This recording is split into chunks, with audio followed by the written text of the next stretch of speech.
मताधिकार और नागरिकता का पेचीदा सवाल। चर्चा में आजकल बिहार मतदाता सूची और भारत की इलेक्शन कमीशन ऑफ इंडिया चर्चा में है। यह आपके लोकप्रिय बिहार पब्लिक सर्विस कमीशन और पॉलिटी राज व्यवस्था से संबंधित प्रश्न हैं जो आपके प्रत्येक परीक्षाओं में काम आएंगे। मतदाता सूची पुनरीक्षण से जुड़े सवाल केवल बिहार विधानसभा चुनाव तक ही सीमित नहीं रहेंगे, इनकी गूंज आने वाले चुनाव में भी सुनाई देगी।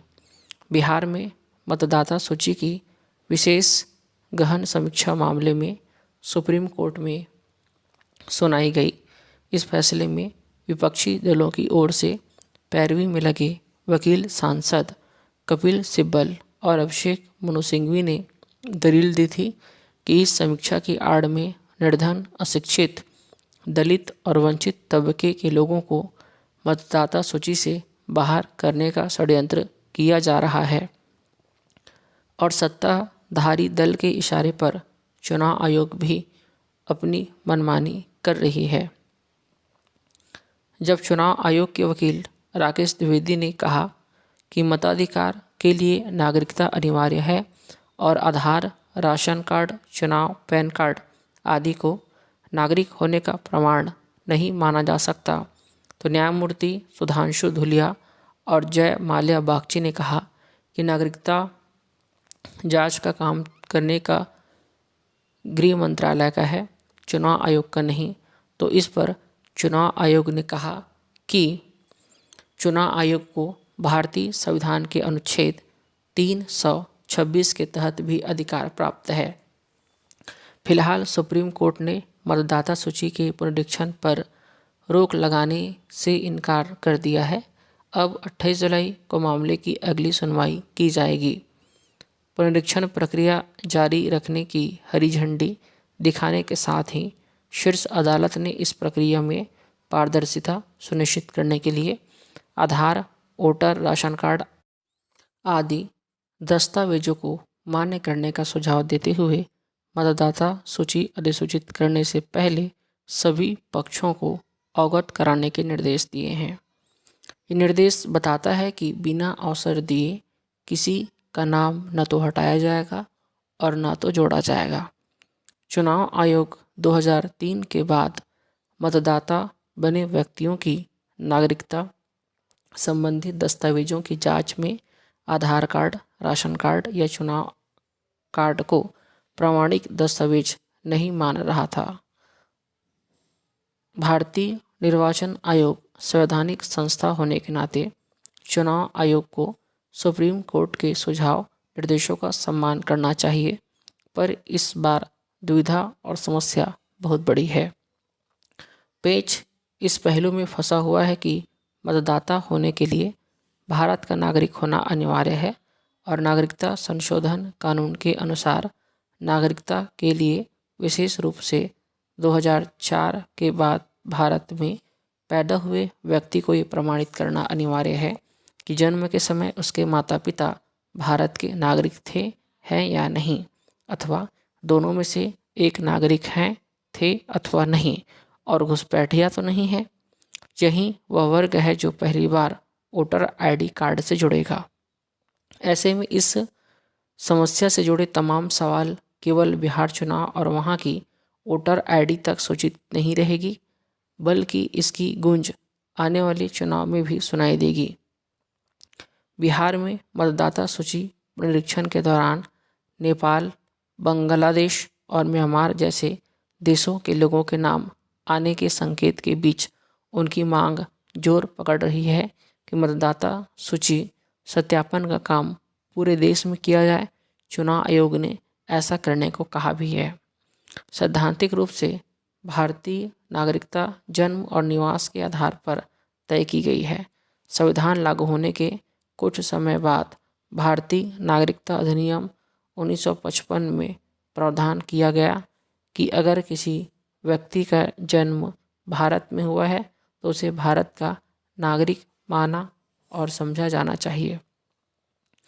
नागरिकता कानून में जनवरी 2004 को संशोधन किया गया था, जिसमें ये सिद्ध हुआ कि भारत में पैदा हुआ व्यक्ति 7 जुलाई 1987 के बाद किंतु 7 जनवरी 2004 से पहले भारत में जन्म लेने वाला कोई व्यक्ति भारत का नागरिक माना जाएगा, बशर्ते जन्म के समय उनके माता या पिता भारत के नागरिक हो। 7 जनवरी 2004 के बाद जन्मा व्यक्ति भारत का नागरिक तभी होगा जब उसके माता पिता भारत के नागरिक हो या दोनों में से एक भारत का नागरिक हो ही। इसे हम ऐसे समझते हैं कि भारतीय नागरिकता अधिनियम 1955 में प्रावधान किया गया कि अगर किसी व्यक्ति का भारत में जन्म हुआ है तो उसे भारत का नागरिक माना समझा जाएगा। नागरिकता कानून में जनवरी 2004 से संशोधन किया गया कि 7 जुलाई 1987 के बाद किंतु 7 जनवरी 2004 से पहले भारत में पैदा हुआ व्यक्ति भारत का नागरिक माना समझा जाएगा, बशर्ते जन्म के समय उसके माता या पिता भारत के नागरिक हो। 7 जनवरी 2004 के बाद जन्मा व्यक्ति भारत का नागरिक तभी होगा जब उसके माता पिता भारत का नागरिक हो या दोनों में से एक भारत का नागरिक हो, और दोनों में से एक भारत का नागरिक अगर नहीं है तो दूसरा घुसपैठिया ना हो। नागरिकता कानून को लेकर सबसे बड़ी दिक्कत तो यही है कि जन्म और मृत्यु पंजीकरण अधिनियम 1970 उस साल 1 अप्रैल से लागू हुआ। 1970 से पहले जन्म या मृत्यु का पंजीकरण अनिवार्य नहीं था, इसलिए हर नागरिक के पास जन्म प्रमाण पत्र होना या जन्म प्रमाण पत्र का नहीं होना, अधिकांश के पास पासपोर्ट, राशन कार्ड, आधार, पैन और ड्राइविंग लाइसेंस जैसे दस्तावेज तो हैं, लेकिन माता पिता के जन्म का प्रमाण पत्र नहीं है। पासपोर्ट भारतीय नागरिकों को ही जारी किया जाता रहा है, मगर वह भी सिर्फ यात्रा दस्तावेज है। इस बहस में कुछ और सवाल उभरते हैं। देशी विदेशी महिला पुरुष से विवाह का पंजीकरण अभी तक अनिवार्य नहीं है। अनाथ और लाइसेंस व्यक्तियों की नागरिकता का क्या होगा? एकल या अविवाहित माताओं के बारे में भी सोचना पड़ेगा या नहीं? 2015 में सर्वोच्च न्यायालय ने ABC बनाम दिल्ली राज्य जैसे मामले में फैसला सुनाया था कि अविवाहित मां को अपने बच्चों की संरक्षणता के लिए पिता की मंजूरी की आवश्यकता नहीं होगी।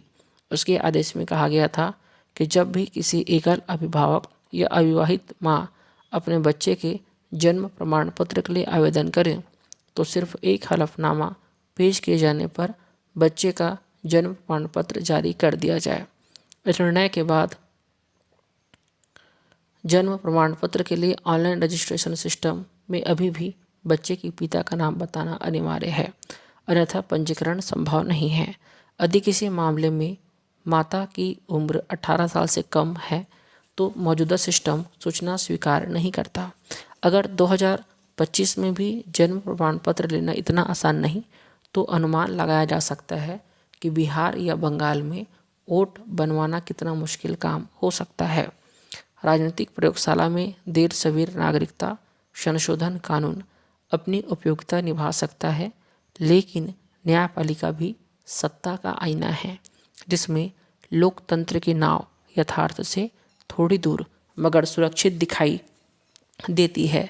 बहस के दौरान की गई अदालती टिप्पणियां फैसलों में प्रायः विलुप्त हो जाती है।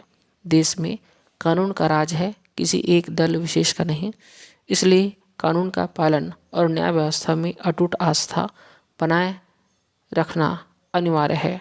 मताधिकार के लिए नागरिकता अनिवार्य तो है, लेकिन चुनावी फायदे के लिए कानून को राजनीतिक अखाड़ा बनाना लोकतंत्र के लिए सही नहीं है।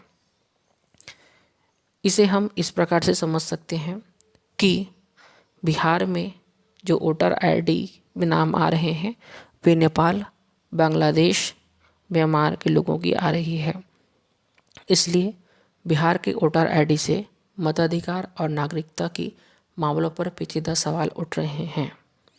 सैद्धांतिक रूप से भारतीय नागरिकता जन्म और निवास के आधार पर तय की जाती है।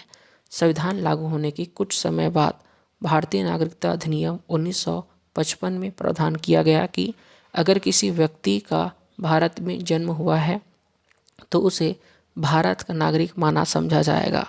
नागरिकता कानून में जनवरी 2004 से संशोधन किया गया कि 7 जुलाई 1987 के बाद, किंतु 7 जनवरी 2004 से पहले भारत में पैदा हुआ व्यक्ति भारत का नागरिक माना समझा जाएगा, बशर्ते जन्म के समय उनके माता या पिता भारत के नागरिक हो 7 जनवरी 2004 के बाद। तो यहाँ पर प्रश्न ये है कि 1970 के बाद जन्मे तमाम नागरिकों की, यदि कोई माँ अपने बच्चे की अकेले पालन पोषण कर रहा है तो उनकी आईडी कार्ड और बच्चे का जन्म प्रमाण पत्र बनेगा या नहीं, ये सबसे बड़ा सवाल है। यहाँ पर हमने बिहार मतदान सूची और भारतीय नागरिकता अधिनियम 1955 के बारे में जाना और उसमें आने वाली समस्या को भी जाना।